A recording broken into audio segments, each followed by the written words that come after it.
Estás a punto de ver la realidad desde otro ángulo porque comienza La Rueda, un programa para pensar. Aquí las ideas circulan, las preguntas comprometen y los temas que suelen callarse se ponen sobre la mesa. Por eso opinamos, reflexionamos y pensamos. Este es el motor que hace girar la rueda. Bueno, buenos días, buenas tardes, buenas noches, de acuerdo al lugar en el cual nos estén escuchando. Estamos en un nuevo programa de La Rueda y como siempre tratando temas de la situación nacional e internacional. Obvio que tenemos mucho para hablar en este programa y tenemos dos invitados también muy importantes. Por un lado, la señora Sala Daneri, que va a entrar en unos minutos, que es terapista ocupacional, que trabajó en salud y que pertenece a la agrupación Jubilados Clasistas. Bueno, ella está invitada para hablar sobre la posible reforma previsional que habla de 70 años de edad para la jubilación y quitar las pensiones por viudez. Bueno, la idea es ponernos al tanto y estar alerta ante cualquier posible intento de cambio de la ley jubilatoria.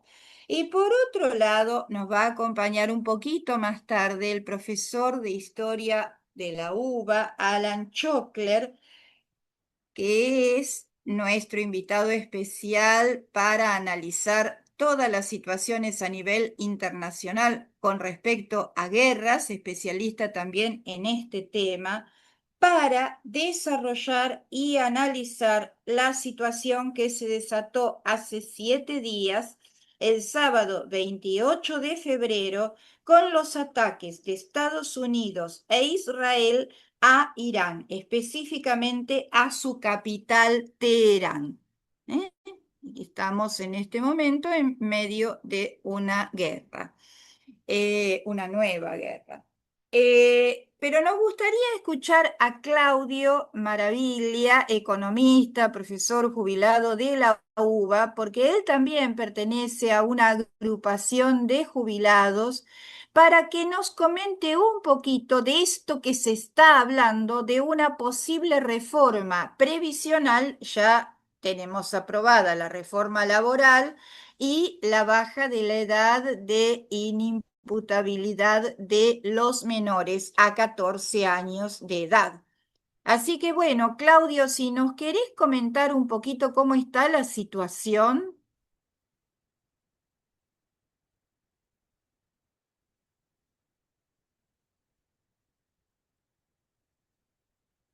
Claudio, tenés tachado el micrófono. Tiene usted razón, tenía el micrófono apagado. Disculpe. No, no hay una ley todavía, no hay en comisión no hay ninguna reforma previsional. Este, puedo decir que está la reforma laboral que ya se aprobó, el presupuesto también, financiamiento de discapacidad, universidad. Pero no hay todavía. Lo que sí se especula con respecto a lo que pasó con el gobierno es decir, bueno, si este gobierno está haciendo lo que hace, seguro va a tomar medidas que son muy duras contra la jubilación, pero no podemos decir todavía, no hay nada que diga que van a aumentar la edad de jubilación ni nada que diga que van a exigir mayores requisitos a los trabajadores. La única cuestión es que podemos hablar de la ley previsional y que haya un adelanto es justamente en la ley de reforma laboral. Ujú. La ley de reforma laboral eh, tenemos algunas cosas. Por ejemplo, se ha disminuido en un 3% eh, los aportes que hacen las patronales al ANSES, al CIPA. Entonces, eso es una de las cuestiones, al CIPA ANSES. La otra cuestión es que la ley,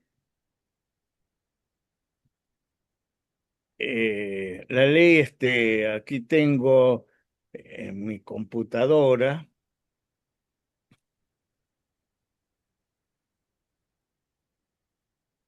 que puede afectar por la regularización del empleo no registrado, que es lo único que podemos decir. Aumenta la cantidad de empleos no registrados y se registran como empleadores en blanco, y eso significaría aumento de los aportes. Pero este gobierno, con su política de destrucción de la industria argentina, de destrucción del empleo en el sector público, es la contrapartida el aumento de los empleos registrados. O sea, si aumenta la cantidad de empleo en blanco, aumentan los aportes.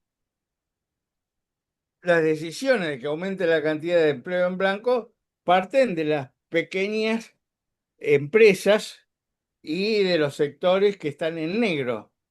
Y puede ser que no se cumpla eso, de que haya un fuerte aumento del registro de trabajadores y por lo tanto de aportes. Ujú. Entonces eso significa que no va a ser tal el impacto del blanqueo de trabajo en Y los por otro aportes. lado, Claudio, está el FAL, este Fondo de Asistencia Laboral, que es de donde van a salir las indemnizaciones.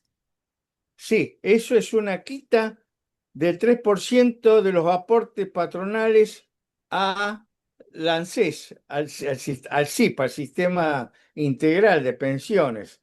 Entonces, y eso significa, ¿qué quiere decir? Que los ingresos que entran al Estado para las jubilaciones ahora se reduce. Lo que entra Ujú, de plata al ANSES se reduce, porque va a formar parte del FAL. A su vez, el FAL es para pagar las indemnizaciones cuando un empleador echa a alguien que trabajó más de 12 meses. Por ejemplo, ujú, si una persona trabajó 10 años, hay que pagarle la indemnización. Entonces, el FAL va a ser un fondo para pagar esas indemnizaciones. Pero ese FAL va a estar en entidades financieras.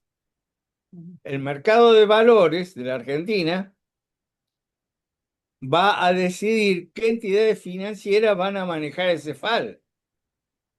Y ese FAL son 6 billones de pesos, lo cual es un negocio enorme para las empresas financieras que gestionen el FAL, porque van a tener un fondo de donde van a cobrar comisiones y administración del fondo, etcétera. Y eso es un negocio enorme para los amigos de Caputo. Ujú. Y eso es una reducción ¿eh? Otra cuestión, está todo esto en la ley laboral que se aprobó ahora. El contrato único de trabajo, que también permite aumentos, eh, que mantiene los ingresos al ANSES de La Plata, de los trabajadores que tengan contrato único de trabajo. Fondo de asistencia laboral, que es el fondo de despido, ya lo dijimos recién. Hay también en la ley laboral incentivos a contrataciones formales, esto es que las empresas tomen empleo, lo cual se contradice con lo que está pasando. Ujú, 21.000 empresas han cerrado durante el gobierno de Milei y una de las más grandes, o la más grande de todas, fue FATE. También el sector público ha echado muchísima gente. ujú, Las distintas instituciones del Estado y han echado una cantidad enorme de gente. Eso es una reducción de los ingresos. Entonces,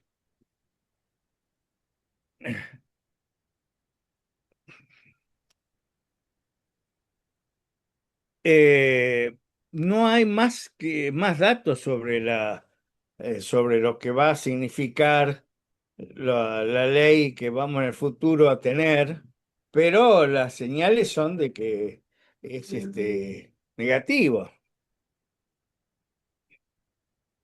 Eso es ujú, lo que nosotros estamos viendo en la Unión de Trabajadores Jubilados en Lucha.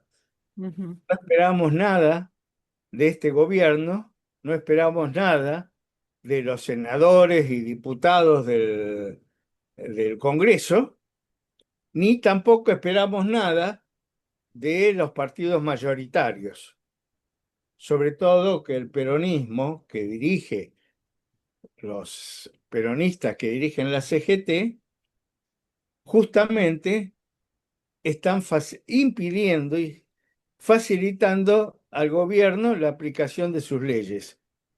Por ejemplo, la CGT no hizo absolutamente nada contra la ley laboral, contra esta nueva ley que es terrible, que es casi un semiesclavismo. Entonces, enfrentar a las leyes que se están imponiendo es muy difícil con una CGT que no tiene ni plan de lucha, que llama a una marcha sin llamar al paro. O sea, ¿quién puede ir a una marcha si no tiene la cobertura de la CGT para ausentarse del trabajo? Y llama a un paro exigido por la gente, pero no dice concentración y se acabó ahí toda la lucha que dio la CGT. Entonces estamos embromados en el país, estamos embromados por una dirección peronista de la CGT. Por otro lado, siempre cuando no alcanzan los votos en la Cámara de Senadores para aprobar una ley de mi ley, se recurre o aparecen peronistas que la votan, sobre todo de las provincias. Bueno, gracias, Claudio, por el adelanto de este tema. La tenemos a Sara Daneri, le damos la bienvenida. Empezamos hace un ratito, Sara, ahí te presento, Claudio, que también pertenece a una agrupación de jubilados, UTGEL, ¿verdad? Unión de Trabajadores Jubilados en Lucha. Está Marta, que es psicóloga, Clelia, docente jubilada. Bueno, mi nombre es Liliana, que yo me conecté con vos, y Luisa, la directora de la radio. Estábamos hablando con Claudio precisamente de el tema de lo que aparece ya en la reforma laboral que perjudica a los jubilados, ¿no? Y de esto que se está diciendo, que Claudio comentaba que todavía no hay nada en firme de una futura reforma previsional que incrementa los años de edad jubilatoria, quita las pensiones por viudez. Así que bueno, Sara, te escuchamos. Bueno, buenos días a todos. Pienso que me escuchan bien. Sí. Les pido que me confirmes porque no sé por qué no puedo abrir la cámara, lamentablemente. Estoy con el celular y muy lejos de mi casa. Estoy en la provincia de Escuchamos, Santa Cruz. bueno, Sara, te escuchamos perfecto y está bien porque sacando la cámara a veces el sonido sale mucho mejor. Ah, eso es Eh, cierto. mm. Bueno, con Claudio ambos somos parte de las agrupaciones de jubilados de los miércoles de Congreso, que vamos regularmente todos los miércoles, pese a la represión muchas veces, la mayoría de las veces, pese a la represión. Eh, hemos seguido, seguimos sosteniendo y vamos a seguir sosteniendo este espacio que lo entendemos como un espacio de resistencia y de reclamo a los derechos que particularmente con este gobierno se han profundizado mucho más. Quiero decir que no es la pérdida del haber jubilatorio no es de ahora, sino que viene de larga data. Uno recuerda a los padres de uno con dificultades, ya hay reclamos hace muchos años atrás por la pérdida de su haber y la desactualización, pero de todas maneras, con este gobierno se ha profundizado y que ha quitado el derecho a la moratoria, ¿no? Que es un derecho que asistía a quienes no alcanzaban a completar sus años de jubilación regular, muchas veces o la mayoría de las veces por trabajo informal, el que se ha profundizado muchísimo más. Desde la década del 90 en adelante el trabajo informal se, se amplió, digamos, el porcentaje de trabajadores, estos trabajadores que han estado desempeñándose en la década del 90, lógicamente no han tenido la oportunidad de jubilarse con sus 30 años de servicio, sobre todo por la informalidad y en otros casos por la falta de aportes, que esto es a veces frecuente, sobre todo en el ámbito privado, la falta de aportes por parte del empleador. Bueno, la quita de la moratoria fue justamente en marzo del año pasado, lo cual limitó a de 10 mujeres solamente, o sea, sí, de 10 9 se ven impedidas para jubilarse y de 10 hombres, 8 se ven impedidos para jubilarse. Y esto es producto de este gobierno que construyó, digamos, la narrativa, el relato de que, bueno, que si no tenían los aportes es porque no habían trabajado. De hecho, la lógica es que toda persona llegada a determinada edad, especialmente, comienza a trabajar porque es su recurso de subsistencia. O sea, que todos de alguna manera han trabajado en la vida, pero sin embargo se cercenó el derecho a la laboratoria, por ejemplo. En este gobierno hubo una quita en el tema de los medicamentos bonificados al 100% por parte de PAMI.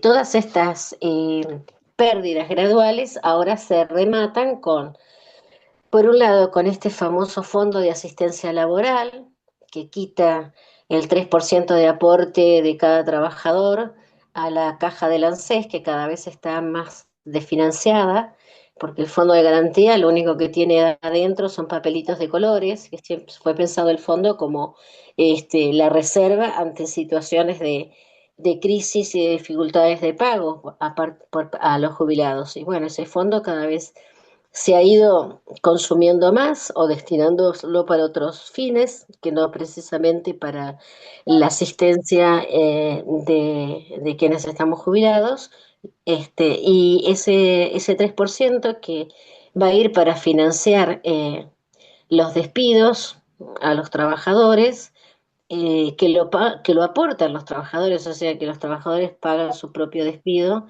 eh, también ahora se pierde y esto está escondido, o sea, nosotros decíamos que era como esta reforma laboral el caballo de Troya, porque tiene escondidas dentro, en su articulado, un montón de normativas que alteran o modifican y perjudican particularmente en este caso al Fondo de Garantía de Sustentabilidad, a los jubilados. Eh, este es el principio del fin, en realidad, de la muerte del derecho jubilatorio, porque esto va de la mano, como decía Claudio, va de la mano de la reforma previsional, que es lo que se viene después, con lo que ya comentaron aquí, con respecto a la... porque desde, con el criterio criterio económico, economicista que se maneja este gobierno, es lógico que van a extender la edad jubilatoria porque como la caja está vacía, ese fondo está vacío, hay que extender los años de aporte de aporte relativo además, ahora voy a aclarar, extender los años para poder digamos, obtener nuevamente en esos 5 años o 10 años, poder tener nuevos aportes por parte de los trabajadores. La cuestión crítica acá es que cada vez hay menos trabajo registrado. Entonces, por más que se extienda la edad jubilatoria, ¿cuánto va a ser el aporte que va a completar, digamos, o que va a cubrir la caja del ANSES? Cada vez va a ser menos. Con lo cual, bueno, todo tiende a la desaparición del derecho a jubilarse.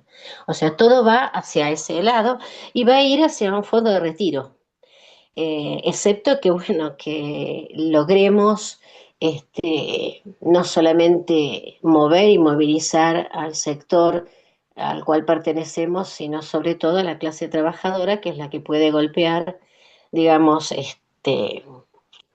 al empleador, puede golpear el sistema productivo y hacer que esto tenga un cimbronazo que permita eh, dar, dar vuelta a la taba. El tema es que para eso tampoco hay un sindicalismo representativo, porque ya sabemos que represente realmente el derecho de los trabajadores, porque ya sabemos que la CGT, los miembros de la CGT, el triunvirato, nunca reflejó ni respondió a las necesidades de los trabajadores. Entonces, por ese lado, es muy difícil eh, que la CGT movilice, porque las movilizaciones que hizo el 8 de diciembre y la que hizo ahora son un saludo a la bandera, es una payasada porque, bueno, la CGT se movilizó solamente por el aporte solidario de los trabajadores no afiliados y se movilizó por el dinero para cubrir supuestamente los gastos de sus obras sociales.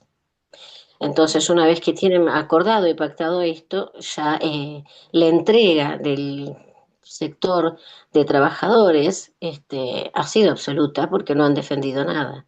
Y tenemos un parlamento donde cada uno va mirando por lo que supone que le van a dar para su provincia, por lo que supone, porque lo cierto es que ya hay experiencia que después no les dieron nada, pese a los arreglos que han hecho Jalil, Esjaldo, Sáez, este, pero bueno, eso ha modificado el cuadro también del Parlamento. Y tampoco, digamos, la justicia ha actuado favorablemente con respecto a los jubilados porque tiene cantidad enorme de juicios por actualización del haber jubilatorio que están durmiendo el sueño de los justos con un recorte brutal que ha tenido del Tesoro de la Nación para este año, para asignar recursos para el pago de las actualizaciones. Entonces, el panorama, si uno lo piensa fríamente, no es un panorama alentador, pero lo que sí da aliento y empuje son los movimientos que se van generando, los movimientos de los trabajadores que se van generando desde abajo, desde las bases, porque tampoco las bases están muy eh, a favor de sus representantes gremiales. Entonces, estos movimientos son a los que uno apuesta desde el sector de jubilados y como agrupación de jubilados de los miércoles, como parte de las agrupaciones, apuesta a que movilizar para seguir trabajando y esto que sostenemos siempre, unir las luchas a través de autoconvocatorias, asambleas, para movilizar esa gran masa de trabajadores activos y pasivos de alguna manera, aunque no somos tan pasivos, para dar un cambio de timón. Bueno, gracias, Sara. Le damos la bienvenida a Alan, que nos va a comenzar a hablar en un ratito sobre Irán. Estamos con el tema de los jubilados y yo quería hacerte algunas preguntas y luego mis compañeros por ahí también quieren intervenir. Claro. Sí, sí. Para aclarar a la audiencia y redondear, entonces, Sara, este 3% de aportes van a ir patronales, van a ir a entidades financieras. es como ir reflotando de a poco, me parece, las AFJP de Menem. Ustedes aclararán si sí o si no. Recordemos a la audiencia que durante el gobierno menevista se privatizaron las jubilaciones y luego con el kirchnerismo volvieron a estatizarse y se conformó el ANSES, que es donde van la mayoría de los aportes de los jubilados, ¿no? A excepción de algunas Sí, cajas provinciales, como puede ser la de IOMA o la de la provincia de Buenos Aires. sí, Yo quiero, si podés aclarar a la audiencia, Sara, ¿qué sí. pactó la CGT para que los que nos escuchan entiendan? ¿Qué plata pactó la CGT? Y vos dijiste también que la idea es ir yendo a un fondo de retiro en lugar de jubilación. ¿Qué sería un fondo de retiro? Y bueno, a ver, esta reforma laboral contempla un fondo de asistencia laboral por el cual el aporte del 3% que hacen los trabajadores, ¿sí? Que lo destinan al ANSES, eso va al ANSES para el fondo de garantía, para pagar las jubilaciones, ese 3% que cada trabajador aporta, en vez de ir al ANSES, va a este fondo de asistencia laboral. Es decir, es un Ajá. aporte del trabajador, no Del del empleador, trabajador. Bien, no del perfecto. empleador. Perfecto. Ahí Eso está, genera un claro. fondo, genera una bolsa de dinero que le va Ujú. a permitir al empleador abonar, sin poner un peso encima, abonar el despido de del trabajador que él decida despedir, ¿sí?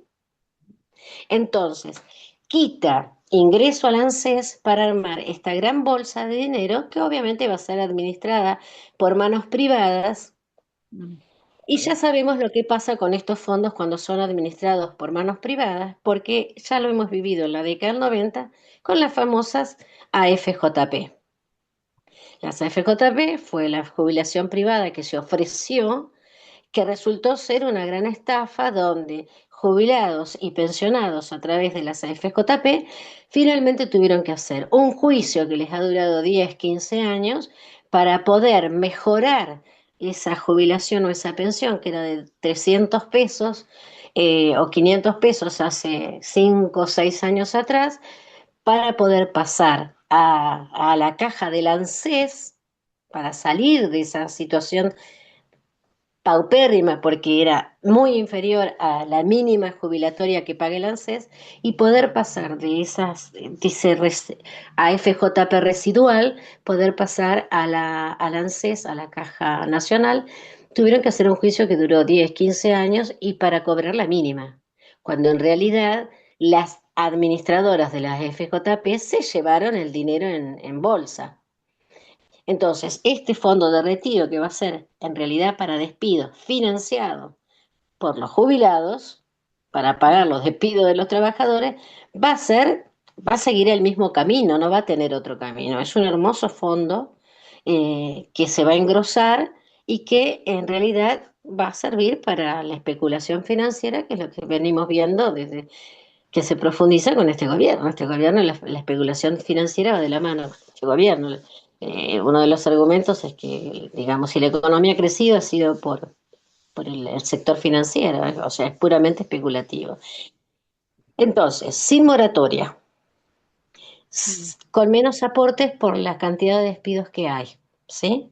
De aportes registrados, ¿no es cierto? Por el otro lado, con este fondo, que ya no se destina ese 3%, menor cantidad de trabajadores registrados, el ANSES desaparece.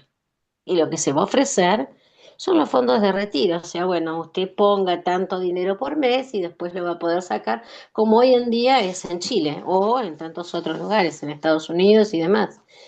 Entonces ya no va a haber una jubilación, digamos, un sistema solidario de reparto. Cada uno, de acuerdo a lo que pueda juntar, ahorrar en esta economía deprimida y con sueldos absolutamente caídos, va a tener, con suerte, algún ingreso cuando cese en su actividad laboral, pero un ingreso que va a ser mínimo, siempre va a estar en relación a lo que el trabajador puede aportar. Ujú. Gracias. Y aclara también, Sara, ¿qué pactó la CGT con el gobierno? Y sí, la CGT, la CGT fue por dos cosas. Por el fondo solidario, sí, por el aporte solidario, que es el aporte que forzosamente hacen los trabajadores en blanco o registrados, hacen a su sindicato, a su gremio, eh, aunque no estén afiliados.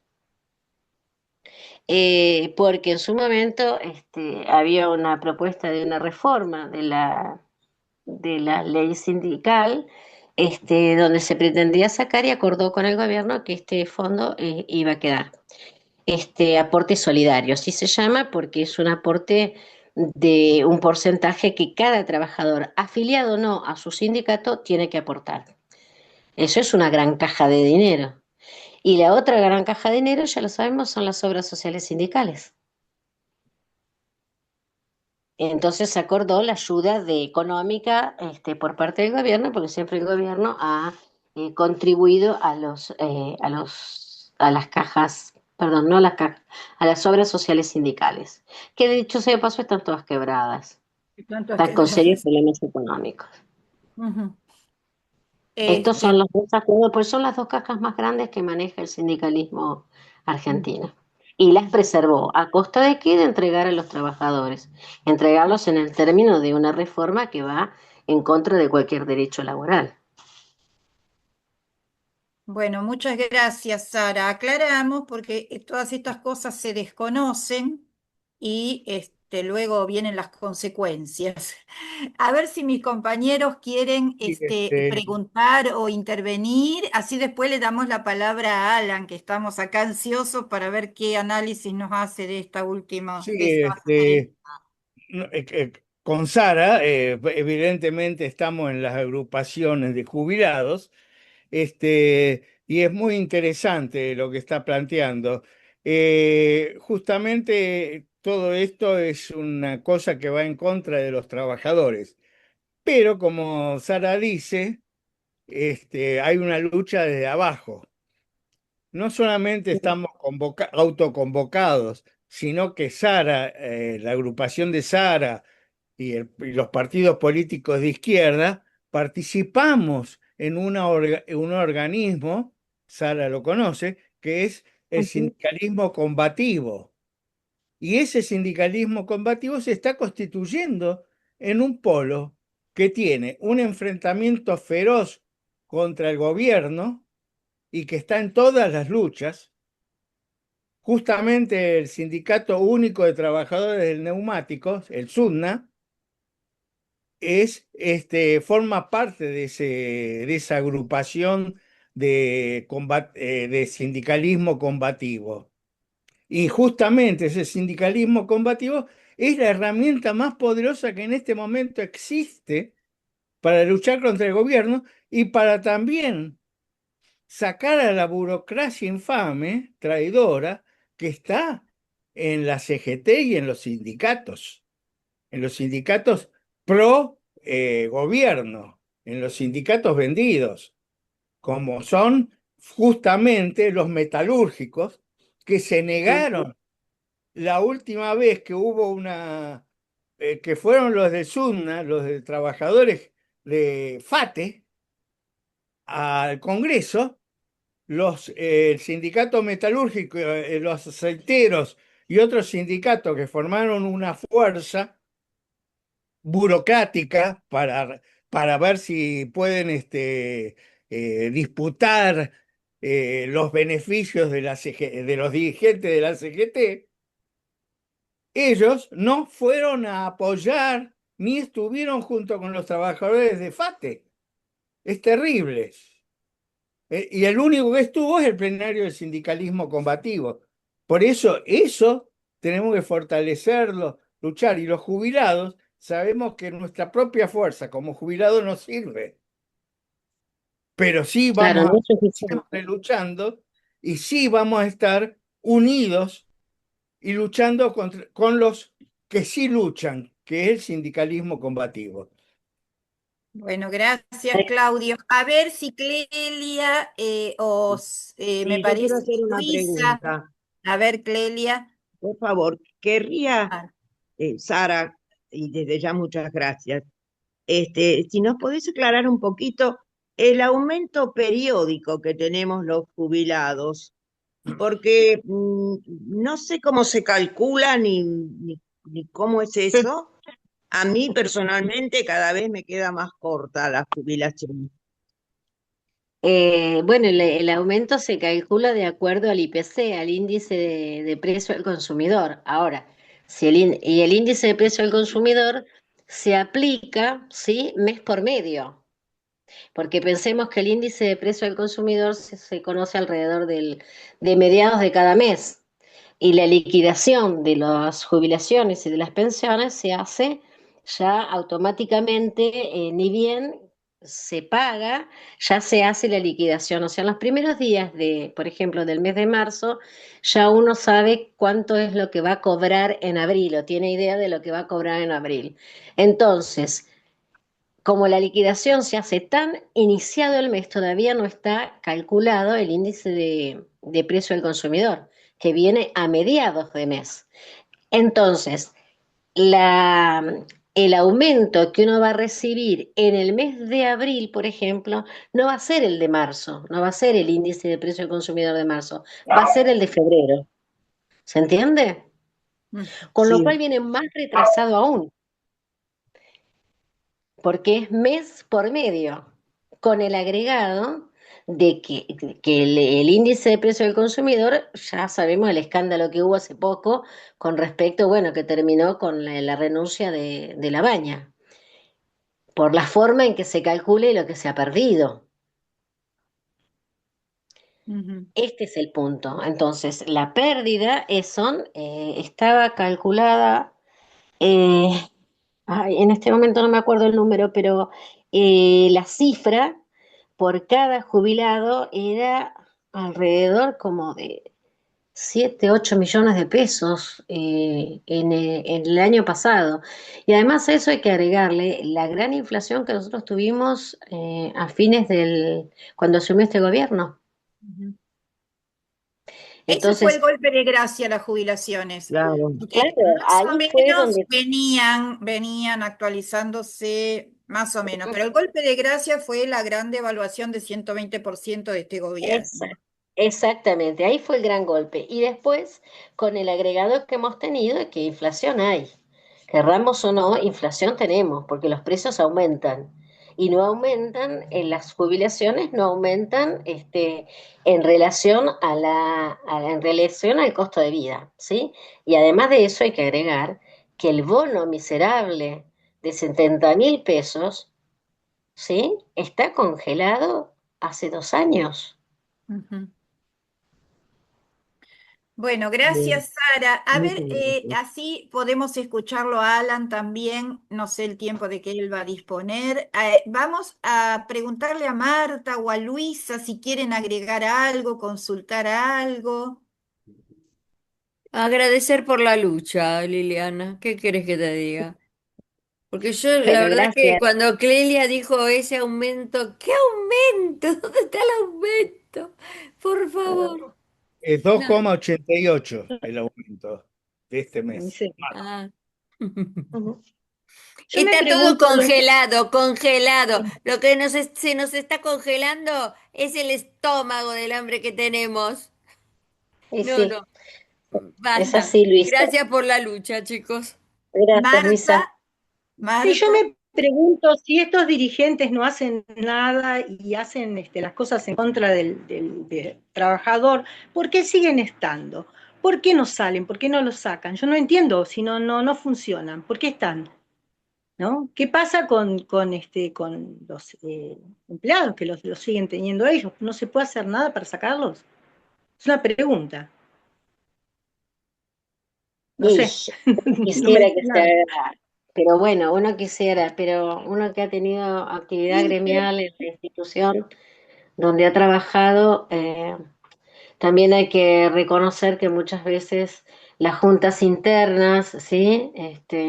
O los niveles de representación a nivel obviamente central, que puede ser capital o nacional, este, tienen sus juegos de intereses también, ¿no? Y entonces esto hace que muchas veces se complique eh, poder generar el movimiento desde abajo. Muchas Pero veces, si tenés a alguien que te representa y no te representa, ¿para qué lo tenés? sí, esa es la gran pregunta. ¿Para qué lo La querés? O pregunta que sea, yo me la hago, base, ¿qué hace alguien que no? ¿Cómo hay gente que te está representando y no representa? Algo está mal en el que elige, sí, sí, me parece, no claro. sé. Sí, Pues sí, sí, sí. la otra pregunta es si una vez que ponele que el gobierno cambie o que algo cambie y que venga otro gobierno, todo lo que se hizo, ¿hay alguna forma legal de modificarlo o va a quedar así? Eh, el tema es, por lo que uno va escuchando, es siempre, digamos, a todo acto administrativo se puede anteponer otro acto administrativo, es decir, hay cosas que se podrán derogar, habrá leyes que se podrán derogar. El tema es que eso impacta negativamente en la vida del país, ¿sí? Porque eso es lo que el famoso argumento que se ha usado durante años y bueno, y tiene que ver con los vaivenes políticos de nuestro país, que es la seguridad jurídica. O sea, imagínate que si hoy tenés esta contrarreforma laboral, porque es una reforma que va en contra de todos los trabajadores, e inclusive de los jubilados, y el día de mañana se deroga esa ley y se derogan otras leyes. Lo que se ve, lo que se analiza, a la conclusión que se llega es que, bueno, que no es un país que dé seguridad jurídica. Entonces, por ejemplo, las posibles inversiones que pueda haber, ¿qué seguridad si hoy me pones esta regla de juego y mañana me pones otras? Bueno, sí, pero las reglas de juego que tenemos ahora son totalmente nefastas, Son entonces me atroces, parece como son que atroces. Pues, bueno, en realidad responden no, a determinados sectores de interés, que son la gran burguesía nacional, las multinacionales, bueno, y los fondos buitres que vienen a saquear la Argentina de la mano de un gobierno que está dispuesto a regalarnos. bueno, entonces para que haya inversiones hay que dejarse saquear. ¿Cómo es el tema? Yo El entiendo eso. tema es que, bueno, en esta concepción de este gobierno, sí. Y fíjate si no lo que es el RIGI. Bueno, Ujú. bueno, por eso me pregunto si hay alguna posibilidad de cambio o si después quedamos con esto y ¿qué No, hacemos? siempre hay posibilidad de cambio. De hecho, ha habido leyes que se han derogado. Pensá en el indulto. El indulto, obediencia debida, punto final. Hubo revisiones. Hay cosas que se han derogado. Sí, de hecho las AFJP también Y sí, desaparecieron y las se FJP conformó el desaparecieron. ANSES. No es, la realidad no es, Claro. depende Bueno, por eso. de quién esté en el gobierno y bueno, y de Es que son las circunstancias dos cosas variadas. van juntas. Perdón, las dos cosas van juntas. Las leyes que se cambian y las personas que dirigen, porque para que las leyes sean más estables, si hay un país más estable, los que dirigen tienen que ser personas que trabajen realmente para el pueblo. O sea, Bueno, que son ahí está el preguntas que punto. me hacen. Bueno, ¿Cómo? es que el tema es, entonces, en ese sentido, el tema son los votantes. Y bueno, queda a criterio del que escucha. Yo, hay que pensarlo. Bueno, Sara, te agradecemos mucho. Si nos querés acompañar, si podés, un ratito más. Ahora vamos a pasar a tocar el tema internacional con el profesor de historia Alan Chokler, profesor de historia de la UBA, especialista en guerras, que nos viene acompañando ya hace varios años, desde la guerra de Ucrania, pasando por el genocidio en Gaza. Y siempre que hay un problema a nivel internacional, volvemos a convocarlo. Y te esperamos Bien. ansiosamente porque queremos a ver si se puede, aparte de informar, ver qué hay atrás de todo esto, ¿no? ¿Mm? Entonces, vamos a hacer una pequeña recapitulación. Hace 7 días que a partir del sábado 28 de febrero, Estados Unidos e Israel bombardearon Teherán, la capital de Irán. Como respuesta, Irán lanza ataques a Israel, Arabia Saudita, Emiratos Unidos, Bahrein, Qatar, Kuwait, específicamente a puntos de Estados Unidos, digamos, a ver, no sé la palabra, enclaves de Estados Las bases, Unidos en son esos bases de países. Estados Unidos, son bases. ¿Escuchás? Bases, sí, sí, te Bases de escucho. Estados Unidos. Sí. Gracias, sí, bases era la palabra. Asesinan a Ali Khamenei, que era el líder de Irán, junto con su familia. Y bueno, y hay asaltos por parte de la población en embajadas y consulados de Estados Unidos, tanto en Pakistán como en Bagdad, pertenece a Irak. Bueno, a ver, Alan, ¿cómo ves esto? A mí se me ocurre preguntarte qué busca Estados Unidos, un cambio de régimen, ¿qué es lo que están buscando con esto? Y pues otra cosa que preocupante es la alineación de la Argentina con Milei, ¿no? Que están hablando de un pacto de cooperación militar con Estados Unidos que evidentemente nos pone en peligro. Acá recordamos a la audiencia que tuvimos dos atentados durante el gobierno de Menem, que también se alineó con Estados Unidos en la guerra de Irak. Uno, la Embajada de Estados Unidos y otro, la AMIA, una asociación israelí, donde murió un montón de población civil inocente. ¿Mm? Entonces, los alineamientos estos no son sin consecuencias, incondicionales sobre todo. Así que bueno, te damos la palabra, te vamos a escuchar atentamente. Bueno, son Perdón, preguntas amplias. perdón, Alan, te pido Sí. disculpas. Un segundito. Yo estoy en casa de amigos y estoy de vacaciones y bueno, Sí, eh, entonces me encantaría escucharlo a Alan.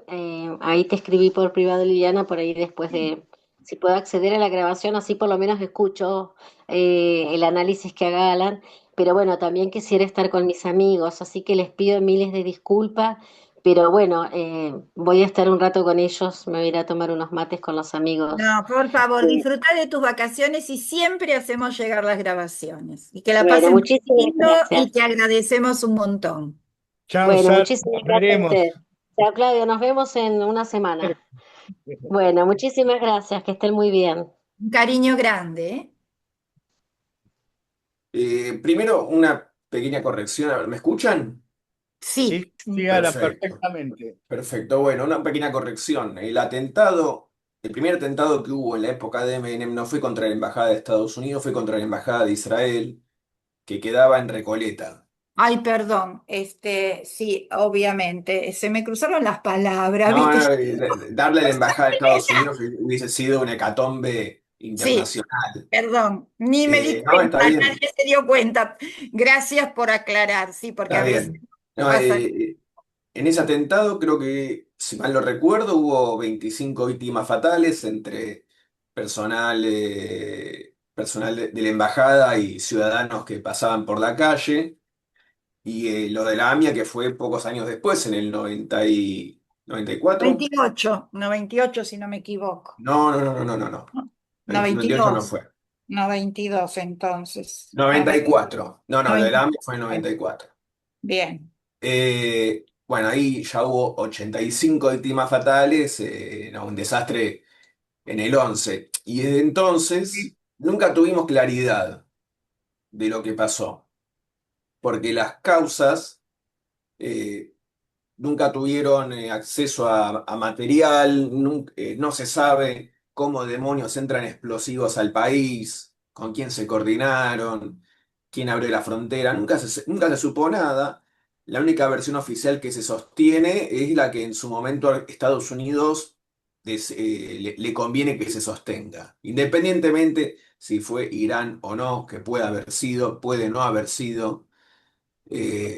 Así que eso es otro hito del comportamiento del Estado argentino en términos de entregar soberanía y al fin y al cabo no dar justicia para los propios ciudadanos. Dicho esto, porque a mí me interesa hablar del tema de los atentados, porque a nivel de la calle, muchas veces se termina diciendo, bueno, es cosa de los judíos. Eh, y así quedó para para amplios sectores de la población, mientras que los gobiernos son parte de la manipulación política. Ahora, teniendo este panorama de fondo, lo que empezó en Irán el sábado es un Mm. capítulo más de una gran guerra en el Medio Oriente. Algunos dicen que se trata ya de la guerra mundial entrando en el Medio Oriente. La guerra mundial entra en el Medio Oriente a partir de la respuesta israelí al ataque de Hamas del 7 de octubre del 23.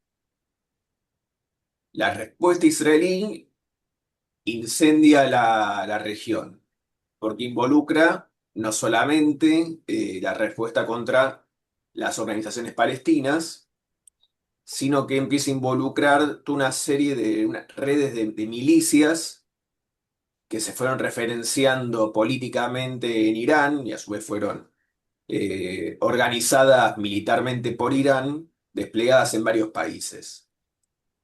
En concreto, esa respuesta fue ataques en el Líbano contra Hezbollah, contra los hutíes en Yemen. Voy a poner un mapa, ¿sí? Porque yo Sí. hablo de nombres, siempre como que tengo naturalizado que es cada cosa, pero asumo que la audiencia quizás no.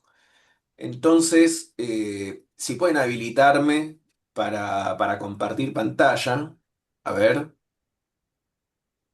Luisa, por favor. Siempre lo presentás, lo de Gaza también, como un capítulo de una guerra, ¿no? Como que esto va a seguir, ¿no? Que no es una cosa acotada.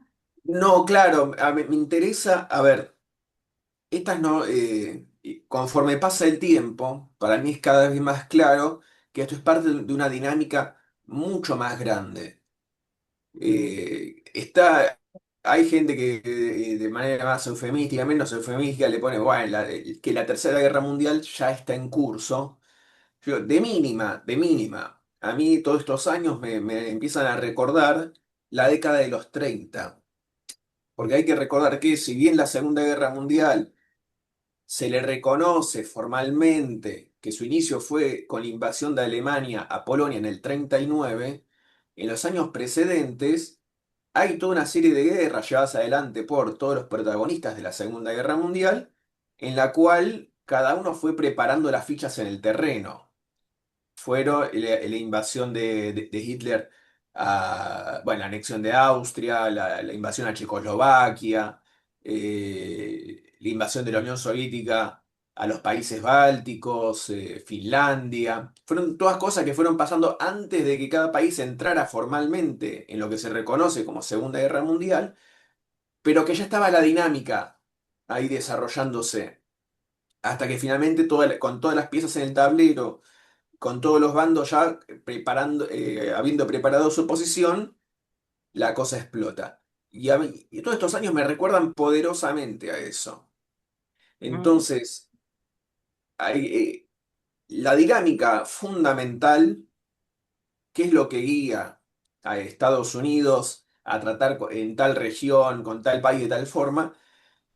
Es una idea que seguía por el principio de preparar una guerra con China.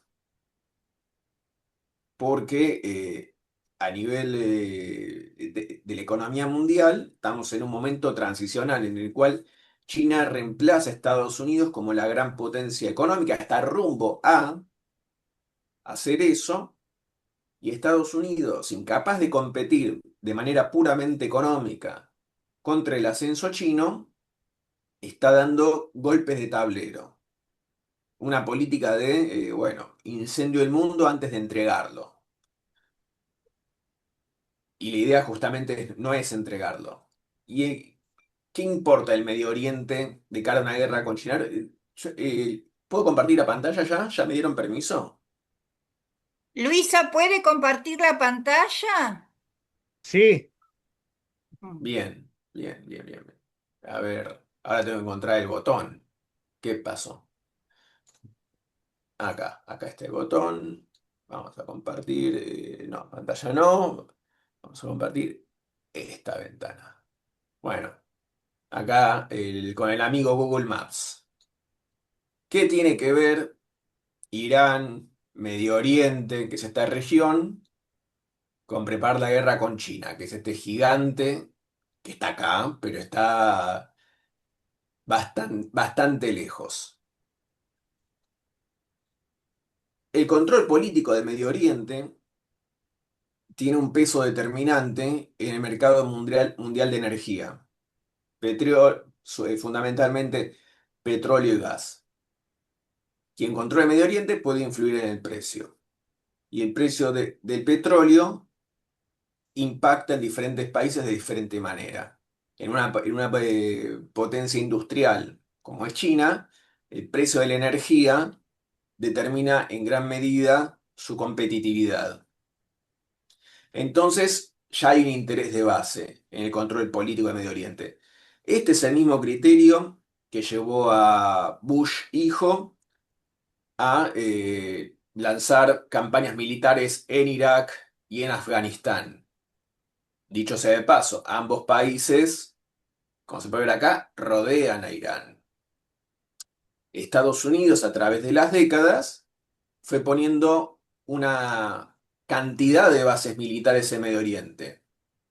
Tiene bases militares muy importantes en Turquía. Turquía es miembro de la OTAN, es anfitrión de armas nucleares estadounidenses que se desplegaron ahí desde hace décadas, pero también deja bases de todo tipo, bases militares de diferentes usos en Irak, en Arabia Saudita, en los Emiratos Árabes, en Omán, no estoy seguro bien de cuál base, pero todas las petromonarquías que se extienden desde Arabia Saudita, Kuwait, Bahrein, Qatar y los Emiratos Árabes, está lleno de bases estadounidenses, lo cual garantiza también influencia sobre estos países, que básicamente no, no tienen un antecedente de existencia estatal de larga data, empiezan a existir después de del periodo de la Segunda Guerra Mundial, por reconocimiento estadounidense y también por el reconocimiento de importancia estratégica que tiene para la industria del petróleo. Siguiendo este raconto histórico, Irán, hace aproximadamente medio siglo, era un aliado estratégico de Estados Unidos. Junto con Israel y junto con Turquía, era parte de los tres grandes pilares de la influencia estadounidense en Medio Oriente. Esto es en la época del Shah, lo que sería el monarca de Irán. Por eso Irán tiene armas estadounidenses, el famoso avión F-14 que todo el mundo conoce de Top Gun. Los iraníes lo venían usando hace mucho tiempo, justamente porque eran un aliado de gran importancia, e Irán era aliado de Israel. El régimen del Shah era un régimen eh, modernizante en lo que hace a la vida civil en términos de un régimen secular, pero a su vez con una deriva muy represiva. Se pudo instaurar a partir de un golpe de Estado que fue una iniciativa principalmente inglesa en los años 50 contra un dirigente nacionalista en Irán. Y a partir de eso, el Shah queda asociado directamente a la influencia occidental en el país. A fines de los años, no fines, a mediados de los años 70, ahora no recuerdo exactamente la fecha, en Irán hay una revolución contra el Shah, contra la monarquía, una revolución que vio la confluencia de múltiples sectores y tendencias políticas, y finalmente la que se termina imponiendo es la tendencia islamista. Hago una aclaración, el término islamista no hace referencia a la religión del Islam, sino una ideología política que dice fundamentarse en la religión. Es una idea política que a su vez tiene muchas vertientes, pero que tiene su primera expresión en los años de la década de 1920 desde Egipto. O sea, es una ideología política plenamente moderna, eh, programáticamente reaccionaria contra el secularismo, contra el socialismo, y básicamente declara como objetivo, bueno, por así decirlo, un capitalismo con sharia, con ley religiosa. Pero de hecho, la instauración del islamismo en un primer momento tuvo la venia de intereses occidentales, que dejan volver al primer, al que fue el primer líder supremo de Irán, que convirtió a Irán en una teocracia, lo dejan volver porque estaba exiliado, si mal no recuerdo, en Europa quizás. Pero en un primer momento esto tuvo la... Francia. ¿Por qué? Porque la idea era de que el islamismo podía socavar las corrientes nacionalistas del Medio Oriente, porque las corrientes nacionalistas habían mostrado una tendencia a la alianza con la Unión Soviética. Entonces, con un solo movimiento, se cancela que algún proceso revolucionario o popular gire demasiado a la izquierda y también les empieza a serrullar el piso a los aliados de la Unión Soviética. Esta conducta estratégica que se ve en los años 70 y años 80 es el mismo criterio por el cual Israel en un primer momento deja crecer a lo que después se llamó Hamas. Ujú. Después, obviamente, eh, no le salió tan bien la apuesta en el sentido de que todo esto se dio vuelta. De fondo, también en el contexto de esta época, estaba la guerra en Afganistán que estaba librando la Unión Soviética, que hay una insurgencia de carácter islamista absolutamente apoyada por Estados Unidos, que en revancha por lo de Vietnam decidieron hacerle un Vietnam a los soviéticos, pero en vez de tener una insurgencia comunista, bueno, una insurgencia islamista. Y los sectores que estaban combatiendo a los soviéticos eventualmente son lo que se conoce hoy en día como el Talibán y Al Qaeda.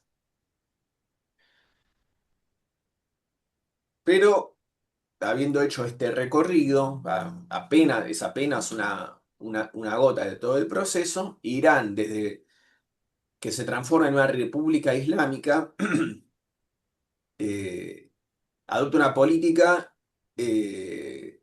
muy hostil hacia Estados Unidos y por extensión también Israel, al reconocerlos como enemigos de la República, bueno, con el cual hay que estar constantemente preparándose para un choque. Israel y Estados Unidos obviamente reconocen en Irán el gran mal, sobre todo esto es muy expresado, sobre todo a fines de la década de los 90. Bush designa a Irán como parte del eje del mal, junto con Corea del Norte. Hoy en día, obviamente, en la idea de Trump, Irán es obviamente de los grandes enemigos de Estados Unidos. Entonces, la guerra, visto de una manera más amplia, no empezó el sábado. Ya el año pasado, y a partir de la respuesta israelí al 23 de octubre, ya se atacó Irán varias veces. Y cada ataque, si uno lo ve en secuencia, parece ser un ensayo más chiquito del posterior. ¿Por qué? Porque estos ataques también provocaron respuestas iraníes. Entonces Israel fue tanteando y practicando cómo podía hacer todo esto. Y ahora lo que se llega es, bueno, lo que puede ser un capítulo final.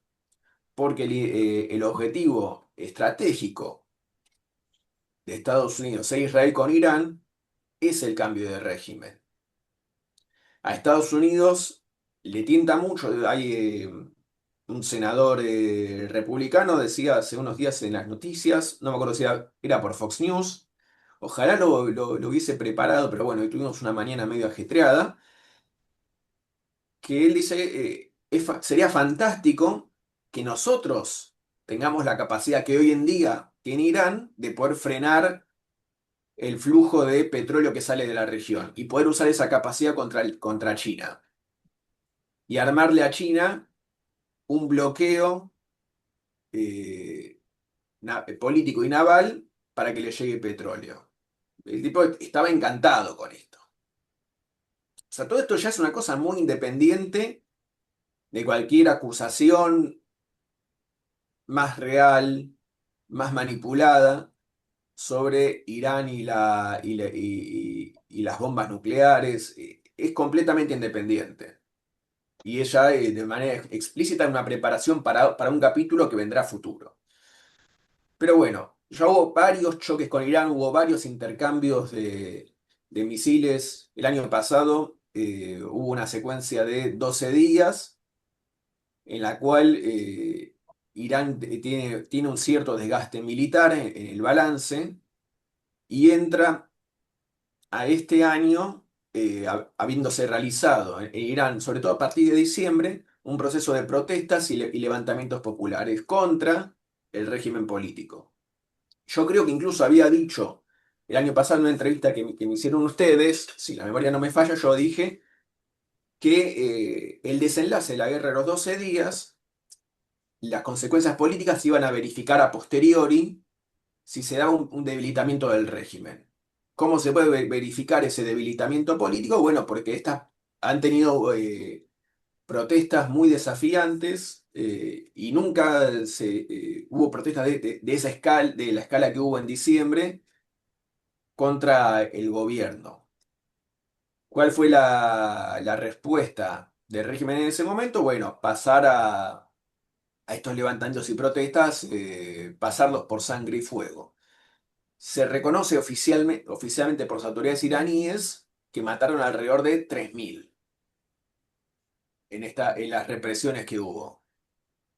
Hubo una noche muy decisiva que ya cuando parecía que la cosa se les estaba por ir de las manos, que cortaron todo internet en todo el país y esas dos o tres noches que hubo un apagón absoluto, salieron a reprimir con los métodos de la guerra civil.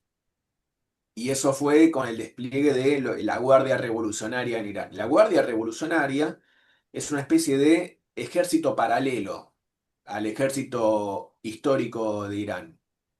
Es un ejército que tiene la misión no de defender la nación de Irán, sino al régimen político. Y actúa tiene una jerarquía separada el ejército regular, se llama Artesh.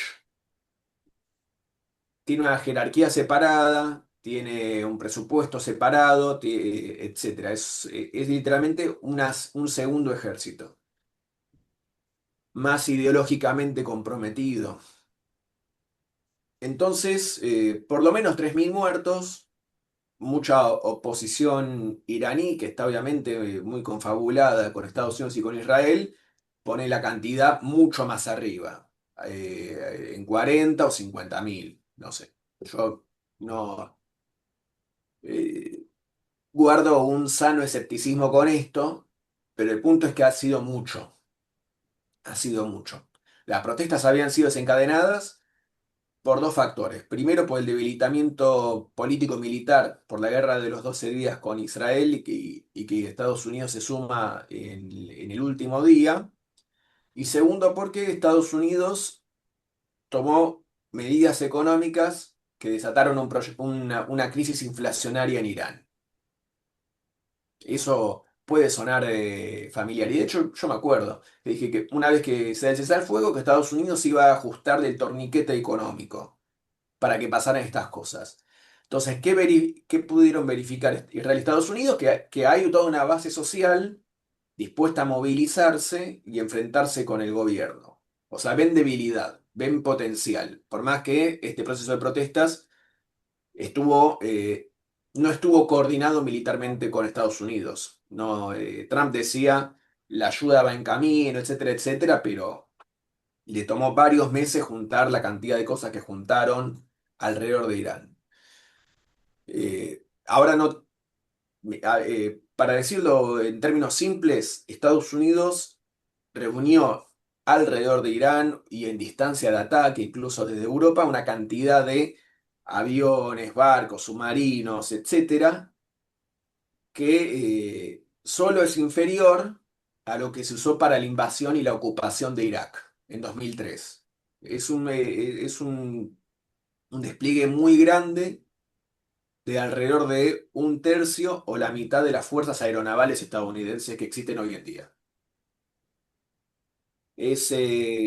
Con eso tiene una capacidad de daño en Irán que se está verificando también estos días. Es muy importante.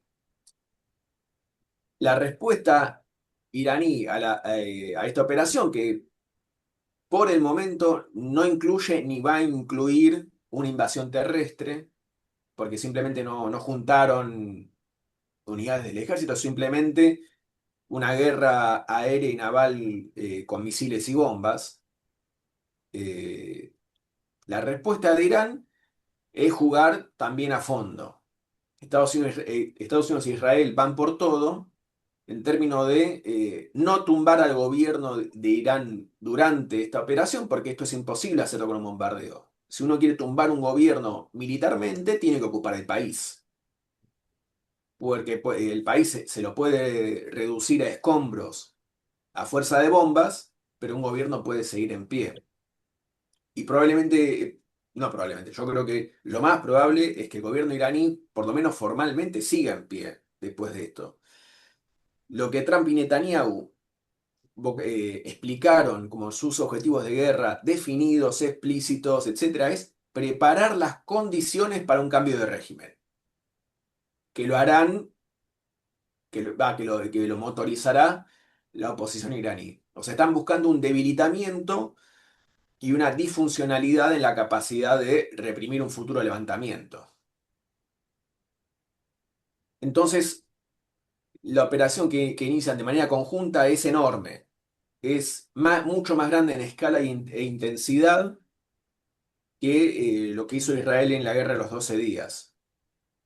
Eh, a- Según declaraciones oficiales, en los primeros 4 días de esta guerra, Israel ya tiró más bombas sobre Irán que en la guerra de los 12 días tomada en todo. Esto es algo entonces mucho más grande y que se sirve de los ensayos y preparativos previos. Irán entró, de vuelta, insisto, entró en esta guerra con un desgaste militar producto del año pasado, que no se terminaba de recuperar de manera completa, y la respuesta de Irán también es algo que durante mucho tiempo practicaron, que es de devolver, no tratando de invadir a los países que lo agreden, porque sabe que no puede, sino actuando en la capacidad política de Estados Unidos de sostener esta guerra. Hoy en día Trump es un presidente impopular. Todas las encuestas arrojan que no le espera un buen resultado en unos meses para las elecciones de medio término. Ese es el escenario hoy en día. Se puede revertir, puede pasar cosas, puede llegar a suceder algún intento de fraude. No lo sé, pero no lo voy a descartar. Pero hoy en día Trump es un presidente que no logra capitalizar políticamente. La operación en Venezuela fue impopular de entrada y no lo hizo más popular a Trump tampoco. Pero necesita llevar adelante estas cosas como parte de su política de expansión de la guerra mundial. Ahora Irán sabe que tiene capacidad de limitarle la libertad de acción que tiene el gobierno de Estados Unidos. ¿Cómo lo puede hacer? Bueno, si esta guerra genera un shock en el mercado de petróleo, eso va a impactar de lleno con inflación en Estados Unidos. Y eso le va a pegar a Trump muy claramente. Entonces, ¿cuál es la respuesta iraní? Hacer ataques que vayan a buscar ese efecto de shock, que es lo que estamos viendo esta semana. Hay incrementos muy importantes del precio del petróleo a nivel mundial y hay básicamente dos pilares. Primero, que igual no es lo primero que hizo Irán, pero es lo primero que voy a explicar, es el cierre de esta zona. ¿Pueden ver el puntero del mouse? ¿O Sí. solamente... No, no, se ve, se ve. Bueno, esta zona se llama el Estrecho de Hormuz. Por ahí circula el grueso de los buques, de los buques cisterna que sacan petróleo de Medio Oriente. Esta zona si uno lo ve desde arriba, parece un hormiguero, pero cada hormiga sería uno de esos buques enormes, gigantes, que llevan miles de toneladas de petróleo. A ver, eh, un segundo, porque les quiero compartir un videíto, un GIF, que justo encontré que muestra ahora el estado del tráfico de esto. A ver si puedo cambiarlo. Ahí va. No, ¿están viendo esto? Ujú. Sí, Sí. Sí, se ve, sí. Bueno, cada uno de estos puntitos y flechitas son buques cisterna. Se están acumulando de un lado y del otro del estrecho, muy pocos pueden pasar porque Irán decidió cortarlo. Muy pocos pasan, la mayoría se están acumulando. Todo esto debería verse como decenas de hilas, de hileras como hormigas yendo y viniendo de un hormiguero. Esto está cortado. Han habido un par de buques que, desafiando el bloqueo de Irán, trataron de pasar y Irán les pegó con misiles antibuques. Pero esta es la situación hoy en día. No hay mucho tránsito. Esta es una parte de la respuesta. Eh, ahí va. La otra parte de la respuesta con Irán es usando su enorme arsenal de misiles y drones para atacar blancos, no solo Israel, como hizo el año pasado, sino primero blancos militares estadounidenses que están, como ya dije, repartidos en todos estos países y desde donde Estados Unidos monta ataques contra Irán, o sea que son blancos militares legítimos desde todo punto de vista de las leyes de guerra, pero también estuvo atacando zonas residenciales de las petromonarquías y también a la infraestructura petrolera de estos países. Esto lo empezó a hacer hace pocos días.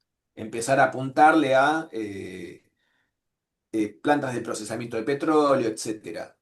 Todas estas cosas, no importa si a uno le parezcan más o menos justificadas, tienen el racional de generar este efecto, de aumentar y hacer perdurar en el tiempo este efecto de shock de inflacionario por suba de petróleo.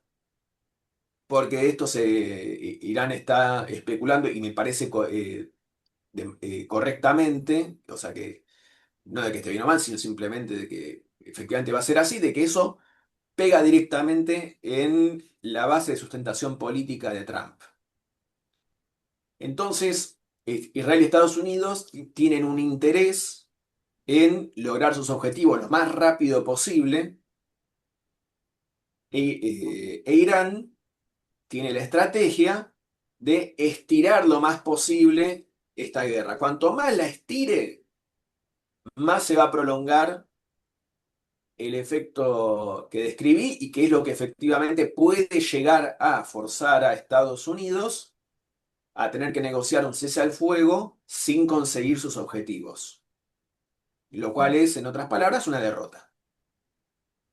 Yo considero que esta guerra tiene al día de hoy un final abierto. Me parece importante dejar eso en claro antes de entrar al detalle que voy a dar a continuación. Para mí esto todavía tiene final abierto. Oficialmente Trump había declarado hace unos días que para él la guerra va a durar 4 o 5 semanas. Yo creo que es un error. Fue porque Trump es un tipo medio errático, que a veces habla más de lo que tendría que hablar, pero ya ponerse a sí mismo un plazo ya lo está condicionando. Él dijo 5 semanas, después salió personal del Departamento de Guerra, el vicepresidente, ya a decir, bueno, quizás se estira un poco más.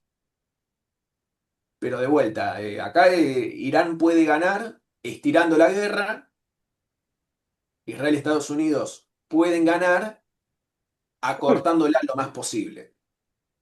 Y de vuelta, insisto, esto tiene final abierto. El objetivo que persiguen Israel y Estados Unidos es un objetivo maximalista, es un objetivo muy grande. Y que Alan, incluso, ¿y cómo entran a jugar acá las movilizaciones de otros países musulmanes? bueno, Porque Pakistán, Irak, porque no sé, ¿qué opinas vos? Pero acá bueno, el tema de la eso está teniendo un religión efecto también. contradictorio. Mm. Pero ahora lo voy a explicar. Eh, pero para cerrar el tema Sí. de la verificación de objetivos, incluso, a ver, el objetivo de preparar las condiciones para el cambio de régimen es tan ambiguo y tan difícil de verificar en inmediato que bien puede pasar que se dé un retraso de hasta meses hasta que veamos nuevas protestas en Irán. O sea, esto bien puede tener un cese al fuego y no sabemos finalmente si lograron el objetivo o no. Puede pasar, hago esa precaución. Ahora, ¿qué pasa en el resto del mundo musulmán? Bueno, todo esto tiene un efecto contradictorio.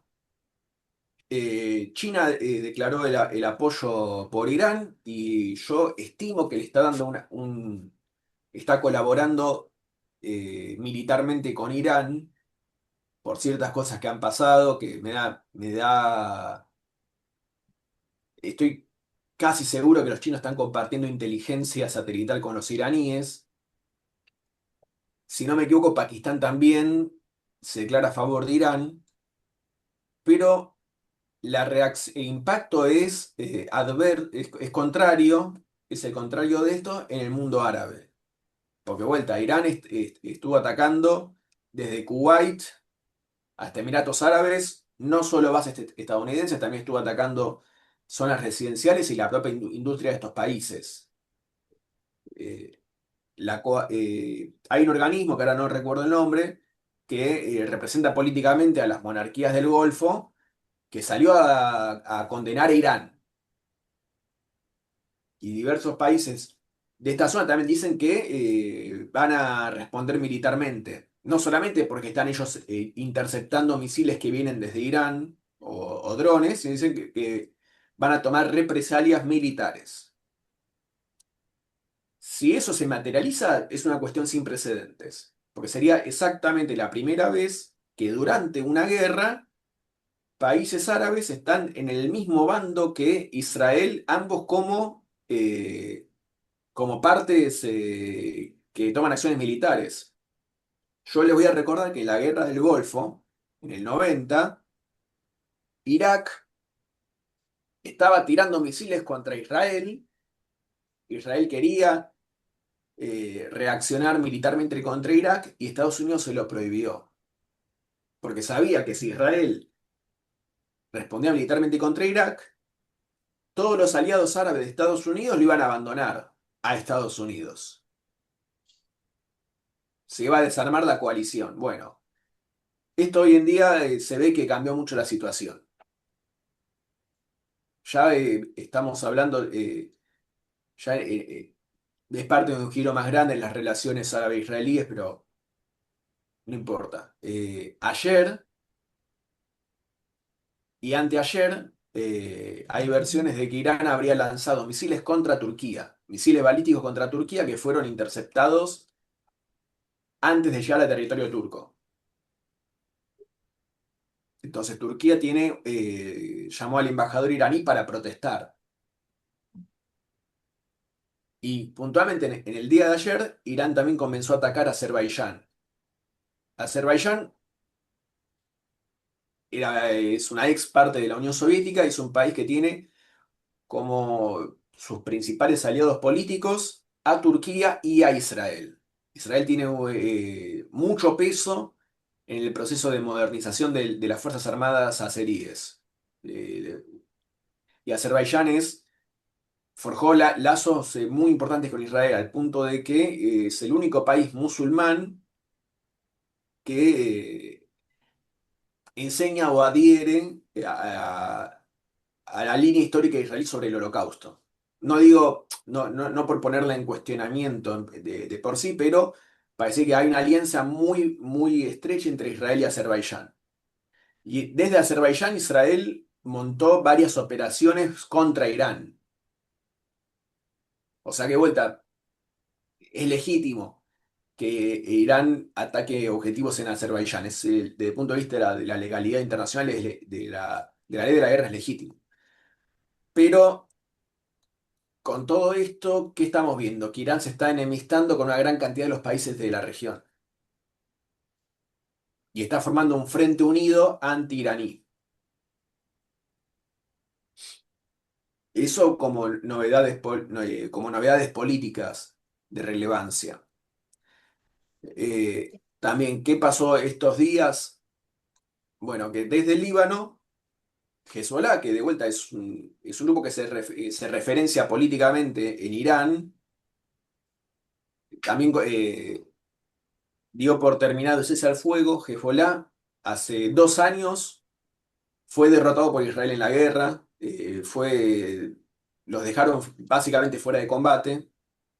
Ahora los detalles no son muy relevantes, pero Hezbollah vuelve a entrar en la guerra porque ya habían prometido que si Israel eliminaba al Ayatollah Khamenei, iban a responder en venganza. Bueno, entonces Israel amplía la campaña aérea contra todo el sur del Líbano hasta Beirut. Hay bombardeos muy importantes. Hay alrededor de por lo menos 1/4 de millón de personas que tuvieron que abandonar sus hogares. Y también ya se anunció que Israel va a llevar adelante una ofensiva terrestre en el Líbano, que quizás no apunte a avanzar en profundidad, sino en crear lo que se dice una zona de amortiguamientos. No sé más detalles, no hay más detalles anunciados, pero ya se están dando los primeros movimientos de esta ofensiva terrestre. Todavía el grupo de los hutíes, también referenciados en esta alianza política con Irán, todavía no accionaron por su cuenta, pero es probable que lo hagan. Ahora, ¿cuál es la trayectoria de los acontecimientos? A ver, ahí está. ¿Ven este otro mapa? Ujú. Bueno, este mapa fue publicado por los estadounidenses, fue ayer o anteayer, que grafica las zonas, eh, las zonas de bombardeo y los ataques iraníes. Acá se reconoce que Irán logra impactos en varios sitios, en varias bases estadounidenses. Esto se puede corroborar. Estados Unidos reconoce 6 muertes de soldados que ocurrieron en una misma base. Pero acá también se grafica las zonas de bombardeo llevadas adelante por Israel y por Estados Unidos en territorio iraní. Ellos declaran que lograron lo que se dice superioridad aérea. Superioridad aérea significa que los aviones israelíes y estadounidenses entran al espacio aéreo iraní y pueden operar relativamente con libertad. Porque ya derrotaron a la defensa aérea. Irán ya prácticamente no tenía fuerza aérea, pero sí tenía muchos sistemas antiaéreos. Esto declaran que lo han derrotado y se dedican a bombardear dentro del territorio Irán blancos con diferentes tipos de prioridades.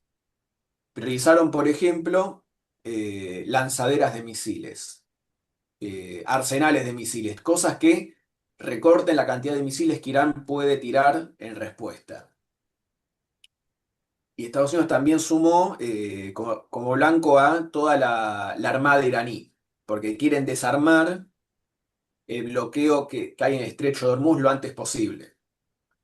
Entonces, hay una priorización de las zonas costeras y en el oeste del país se estiran los bombardeos muy atrás de Teherán, de la capital incluso. A ver si podemos ver, mucho mejor no se lee. Ahora, ¿qué impacto está teniendo esto? Bueno, por, por diferentes fuentes, ya en los días previos a mí me daba la sensación de que Irán estaba tirando gradualmente menos misiles, que se estaba acotando o degradando la capacidad de acción iraní.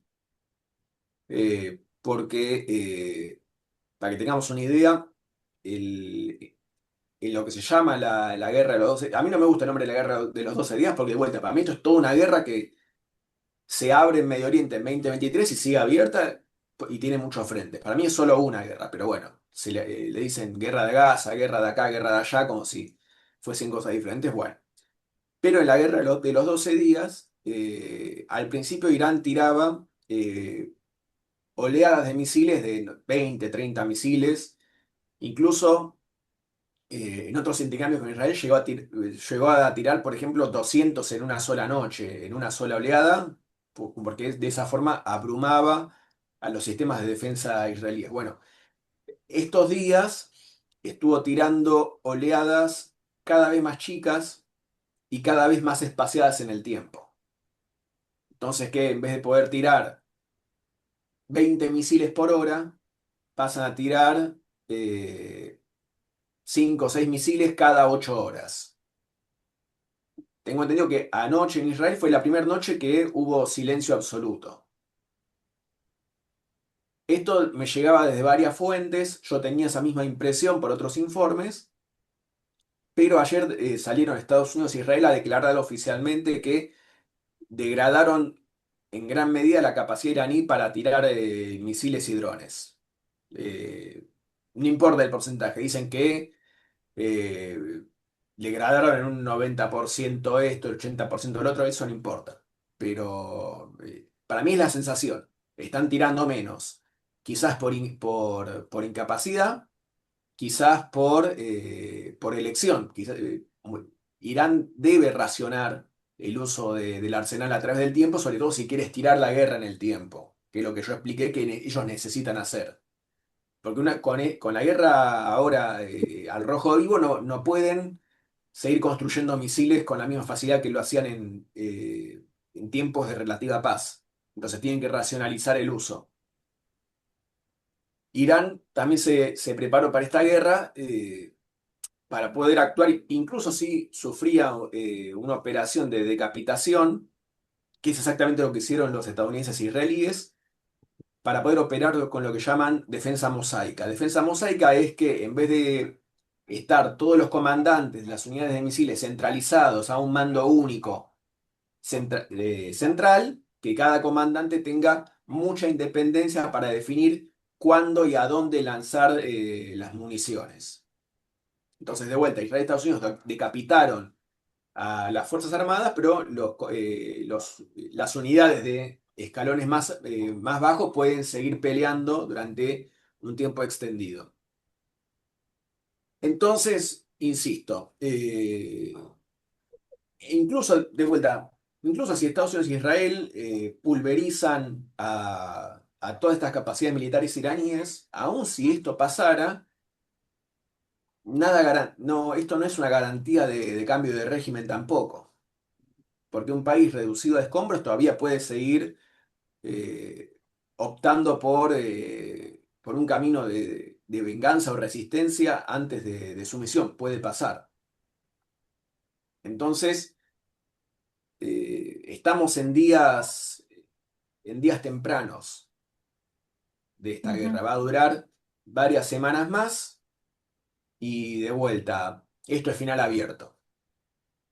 Alan, y te vuelvo a preguntar, y después le cedo la palabra a mis compañeros, el alineamiento del gobierno de Argentina, esto que no sé si será exactamente así, vos nos aclararás, un pacto de cooperación militar. Eh, y- ¿Podés comentarnos porque por la situación o las consecuencias que podemos tener aquí. Bueno, a Pero ver, sí. primero quisiera despedirme. Yo tengo que irme a esta hora. Tengo un pequeño problema. Y quisiera Bueno, saludarte a Alan y Buen a fin de todos. semana. Buen fin de semana. gracias, Claudio. Adiós.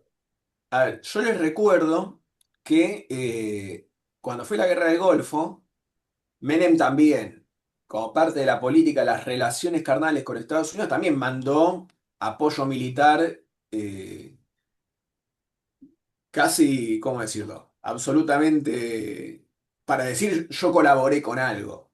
No, Mm. mandó uno o dos barcos a hacer cosas que no tienen ninguna importancia, pero el apoyo estuvo. De ahí también la posibilidad de que los atentados contra la Embajada de Israel y contra el edificio de AMIA hayan sido una respuesta por eso. Es una hipótesis. Entonces, de vuelta, También hoy en pasó en día, España con Aznar y después estuvo el atentado de Atocha. sí, que eso se le atribuye a Al Qaeda. Al Qaeda era enemigo de Saddam Hussein, pero son hipótesis, no hay nada clarificado de manera sólida. Pero de vuelta, el apoyo de Milei es parte de política de ser la mejor colonia para que Trump siga mandando los dólares del FMI cada vez que acá empiece a apurar la cosa. Es eso. No hay mucha más concepción estratégica, no hay nada. Es, bueno, al mejor sirviente por lo menos se lo alimenta. Eh, pero ¿qué puede hacer? No puede hacer mucho. Las Fuerzas Armadas argentinas. No, me refiero a los riesgos para la población civil, porque si bien vos comentás que son hipótesis, gobierno de derecha y inmediatamente alineamiento a Estados Unidos, atentado, digamos, ya pasó y no solo acá. Sí, puede pasar de todo. Sí, a ver, este es un país con un historial de... sí. Acá puede pasar cualquier cosa y las cosas pasan. Atentados de vuelta que dejan decenas y decenas de muertos, 30 años sin nada, y bueno, siga, no pasa nada. No sabemos quién lo hizo, no sabemos por qué, no sabemos cómo. Entonces, puede pasar algo como no. Bueno. Yo no sé, a posteriori no sé, ya lo veremos, pero tampoco estoy seguro qué capacidad de respuesta podría tener. Si supongamos que dentro de unos meses tiene éxito el objetivo de Estados Unidos de poner en pie otro régimen en Irán. Bueno, eso cortaría una pata muy importante necesaria para montar ataques en otros países. Que de vuelta, conveniente para Irán no es hoy en día. Hoy en día el régimen iraní está peleando por la supervivencia. Están con la espalda contra la pared. Y se está formando una coalición regional árabe-islámica eh, que que sería hostil a Irán. Eso es un desarrollo regional muy importante. ¿Qué consecuencias tiene esto? No sé. Es muy Ujú. difícil de especular hoy en día eso. Bueno, Alan, le damos la palabra, no sé si Clelia, Marta o Luisa quieren comentar o preguntarle algo a nuestro invitado. Yo, No como sa- siempre, agradecer, Lili, pero la verdad que los medios de comunicación aquí aprovechan cualquier situación para desviar la atención de los verdaderos problemas del país, ¿no? Y entonces dicen que, por ejemplo, Milei está preparando un gran operativo de seguridad para Argentina, porque peligra por la guerra. O sea, nada más alejado, ¿verdad? Y bueno, a Argentina. ver,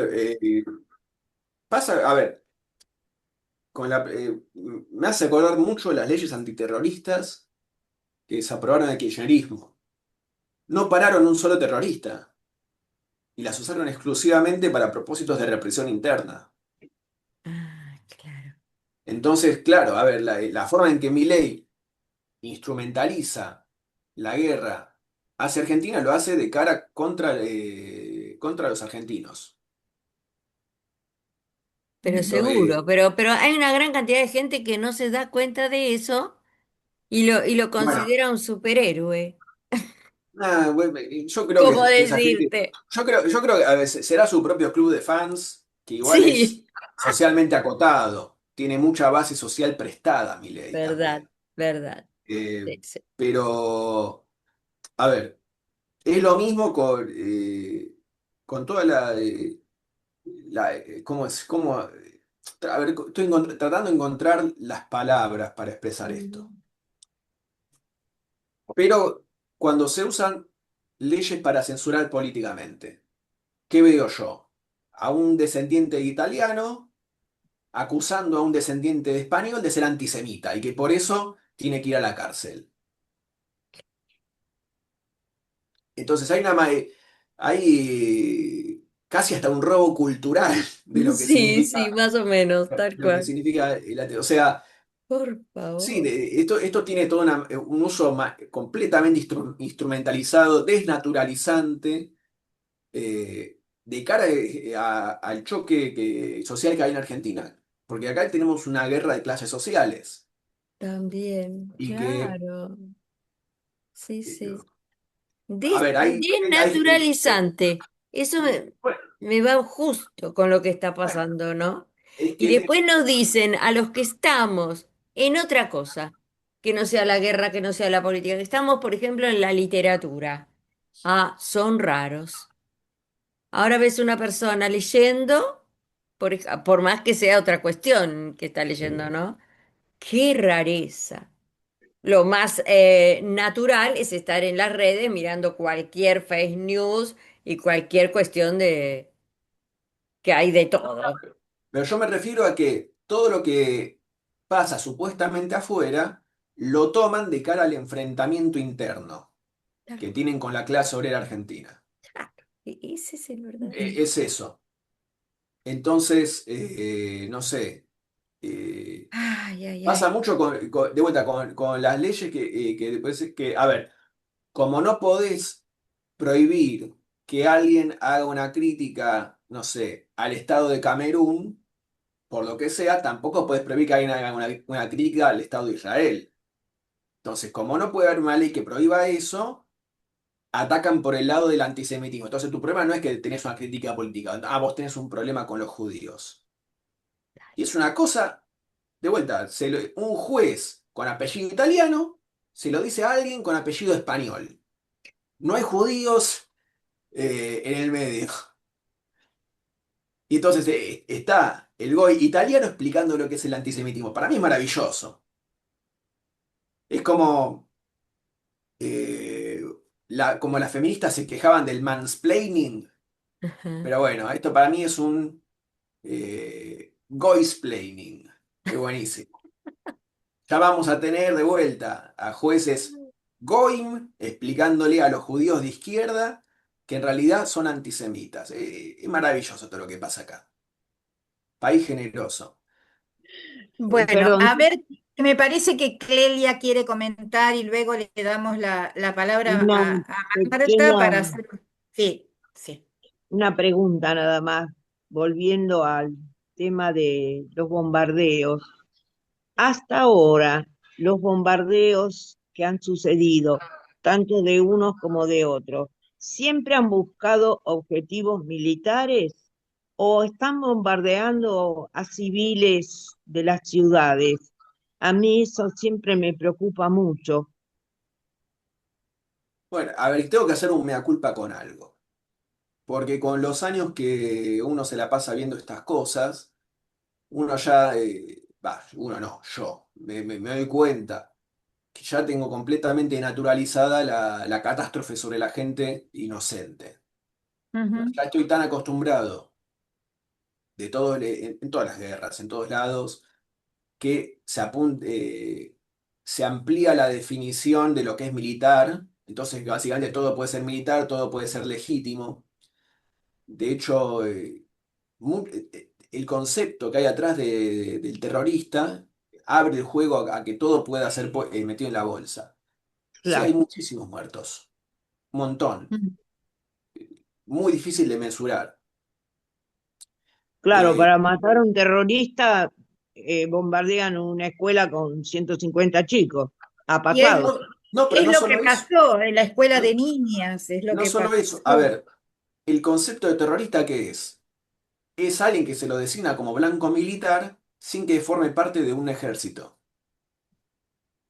Ujú. Entonces, es medio una caja de Pandora, porque vos podés decir, tal persona realiza actividades terroristas, blanco legítimo, más allá de qué tipo de actividades sean en cuestión. A mí no me cabe duda que hay un montonazo de muertos en Irán, Mm. tanto militares como no militares. Yo, de vuelta, leí el informe del jefe de Estado Mayor israelí. Ayer decía que ellos estiman 4.000 militares iraníes muertos. Bueno, está bien, Irán no, no tiene en su territorio grupos terroristas, tiene fuerzas armadas regulares hechas y derechas, que son el ejército regular y las guardias revolucionarias. Que la Guardia Revolucionaria en algunos, en Estados Unidos la designaron como grupo terrorista, pero bueno, no es un grupo paraestatal, es un grupo plenamente estatal, es lo mismo. Pero en todos los países hay edificios militares construidos en medio de las ciudades. Por ejemplo, el Ministerio de Defensa, que es un blanco legítimo, pero está en medio de la ciudad. Entonces, por más que uno tire un misil guiado por GPS, que esto, que lo otro, le puede errar. Este margen siempre existe, siempre existe. Aparte, Alan, creo que ya esto está comprobado, el bombardeo de la escuela de niñas, que murieron casi 200 niñas, ¿no? Y Lo otra último que cosa me enteré de que eso, lo último que me enteré de eso, perdón, es que habría sido una munición tirada por Estados Unidos que falló. Porque de vuelta, más ah, allá de que sea intencional o no intencional, hay un porcentaje de que, a ver, ¿a quién le pasó de comprar un celular que le salió mal y se le murió la batería antes de que lo que tenía que pasar? Siempre hay un porcentaje de error.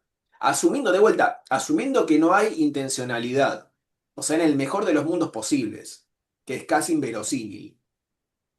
Incluso por error de ese tipo, bueno, falló el GPS.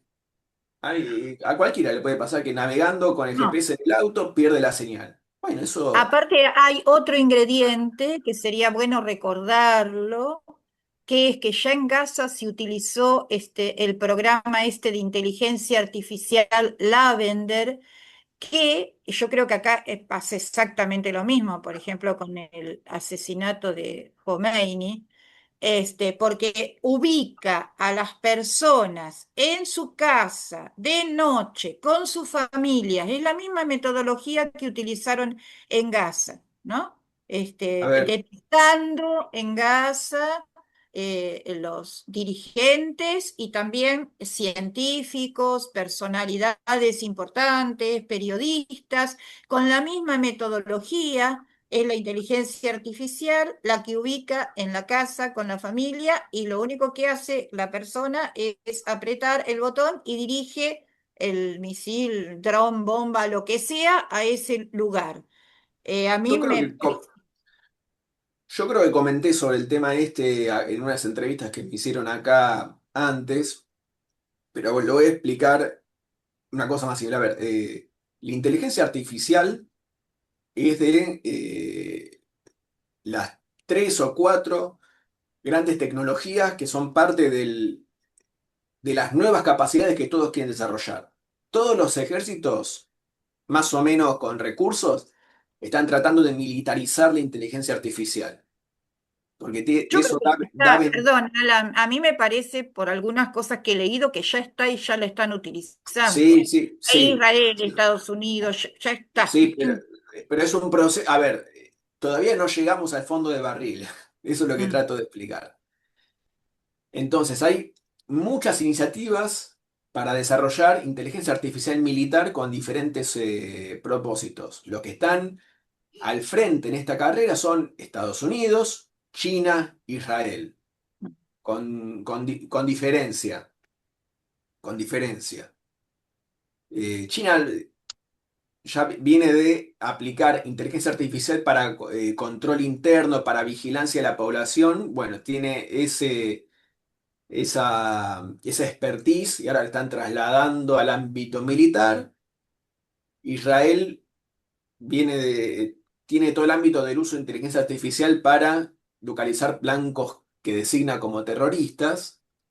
Y Estados Unidos llega un poco más tarde a todo esto, pero hay un montonazo de capitales que en la década pasada estaban todos metidos en invertir en la burbuja de las redes sociales, que después se metieron a invertir en las criptomonedas y ahora están fascinados con convertirse ellos mismos en nuevos integrantes del conglomerado industrial militar, aportando inteligencia artificial para propósitos militares.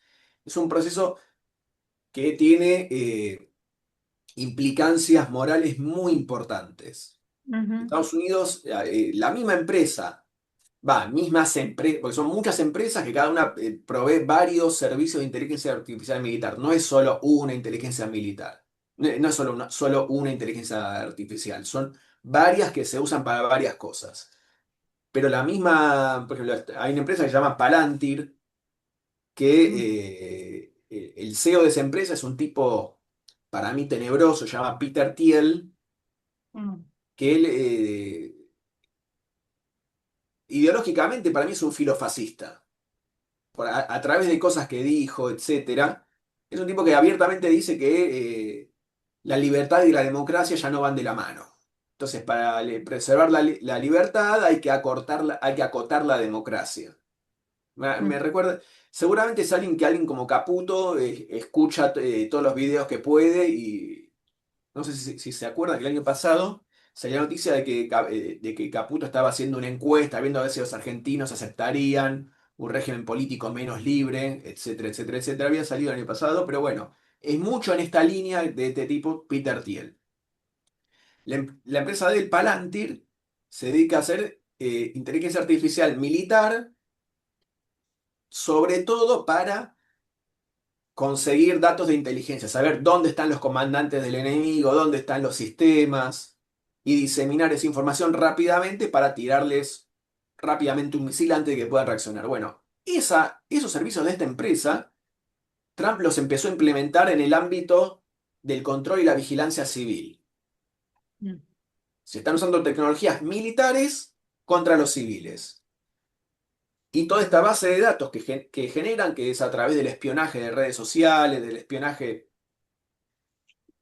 vaya uno a saber de qué más, de los registros médicos, información privada, todas esas cosas que Google y demás empresas vienen comercializando hace ya muchísimos años. Esto habría informa, los servicios que provee esta empresa Palantir habrían sido utilizados por las agencias federales estadounidenses para salir a cazar a mansalva a inmigrantes latinoamericanos. Para, Acá me está diciendo Luisa que ya tenemos que ir bueno, cerrando. entonces, bueno, estaba Y haciendo si una cosa querés grande. redondear la idea y tenemos Sí, un videíto como bueno, cierre. Si por bueno, favor para querés redondear. redondear. Bueno, indudablemente están usando inteligencia militar a, a lo pavote en Irán. Y eso explica el efecto que están teniendo los bombardeos, que es un efecto yo considero es importante, por más que hay que ver cómo se relaciona con los objetivos y el desenlace, que para mí sigue siendo abierto. Pero sí, inteligencia artificial a fondo y espionaje a fondo, sí. Bueno, te agradecemos mucho todo este informe. Cerramos. Disculpa, Marta, que no te pudimos dar la palabra, pero nos queda un minuto. Yo Cerramos muy con... poquito lo que puedo decir, Sí, muy a ver, poquito. sí. Que pensando en estas chicas que murieron, pensando en que podía ser un error, también cuando los narcotraficantes pagan aseos para matar a alguien, a veces se equivocan y quieren matar a un vecino y matan a otro. Suena así, es muy feo, es muy Exacto. feo. O sea, Mm. yo no puedo pensar como político ni como militar, yo soy psicóloga, y me parece que haya alguien que muera por error es terrible. Así sea por error, aunque no es por error, pero es Exacto. terrible. Sí. Gracias, Marta. Nos vamos, Lili. A ver ¿Videíto ahí. puede ser? Sí, Justito. vamos a compartir un videíto, ¿eh? Ahí vamos. Ahí estamos.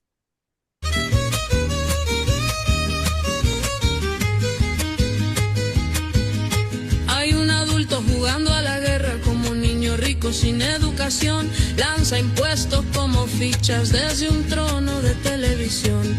Nunca pisa la tierra que quema, nunca paga su destrucción. Manda bombas por berrinche y le llaman decisión.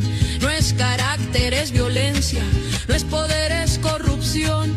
Cuando manda el capricho ajeno, tiembla el pueblo pero alza la voz. Deciden el interés nacional sobre tierras que no son suyas. Boca llena de riqueza, manos blancas, balas sucias. El muerto siempre es el pobre, el botín no cambia de dueño. 20 años de invasiones, repiten el mismo cuento. Prometieron libertad, llegaron con ocupación. Se llevaron el futuro y dejaron desolación.